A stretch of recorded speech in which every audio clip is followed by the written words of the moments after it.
Drawing রুমটা যদি একটু কালারফুলি না হয় তাহলে কি আর ভালো লাগে? আমি ড্রয়িং রুমকে সাজিয়েছি কালারফুল এবং আই ক্যাচ হিসেবে, যাতে এখানে আসলেই আমার মন ভালো হয়ে যায়। হ্যালো এভরিওয়ান, সবাই কেমন আছেন? অনেক দিন পরে একটা রুম ডেকোর ভিডিও নিয়ে আসলাম। তো আজকের এই ড্রয়িং রুমের এই যে ওয়ালটা দেখতে পাচ্ছেন, এই ওয়ালটা আমি ডেকোর করব। আর কথা না বাড়িয়ে পুরো ডেকোরেশনে চলে যাই। আমি আজকে গ্লু গান দিয়ে এই প্লেসমেন্টগুলো সেট করব। আমি প্লেসমেন্টগুলো বেশিরভাগই নিয়েছি আড়ং থেকে, যেগুলোর প্রাইস মোটামুটি 100 টাকার নিচেই ছিল। তো আমি এগুলো সব কিন্তু আগে বাসায় বসেই কিন্তু হলো ওই গ্লু গান দিয়ে অ্যাটাচ করে নিয়েছি।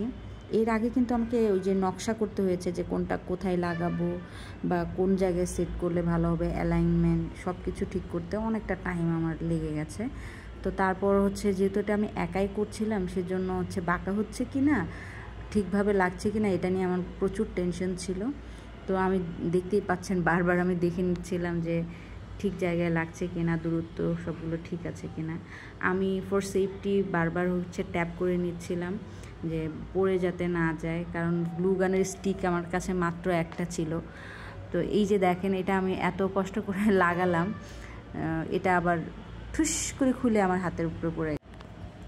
এই কাজটা করতে মোটামুটি আমার গ্লু গানের স্টিক 2টা দরকার ছিল, বাট আমার বাসায় একটাই ছিল।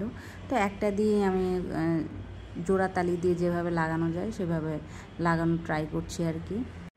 আপনারা আপনাদের ড্রয়িং রুম কীভাবে সাজিয়েছেন কমেন্ট বক্সে কিন্তু ছবি দিতে ভুলবেন না।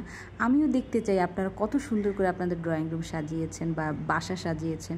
অ্যাকচুয়ালি আমার সুন্দর বাসায় যেতে অনেক ভালো লাগে। যারা শৌখিন, যাদের বাসা সুন্দর করে গুছানো থাকে, তাদের বাসা দেখে আমি অনেক ইন্সপাইরেশন নেই যে আমি আমার বাসায় কী অ্যাড করতে পারি বা কোন জিনিসটা কোথায় রাখতে পারি। অ্যাকচুয়ালি আমরা দেখে দেখে শিখি। একটা সময় ছিল যখন হচ্ছে কারো বাসা বা কারো কোনো জিনিস যদি দেখে ভালো লাগতো, তখন আমি জিজ্ঞাসা করতাম যে কিছু যদি মনে না করেন তাহলে কি আপনি আমাকে এটা বলতে পারবেন, এটা আপনি কোথা থেকে নিয়েছেন, এটা অনেক সুন্দর, আমিও নিতে চাই।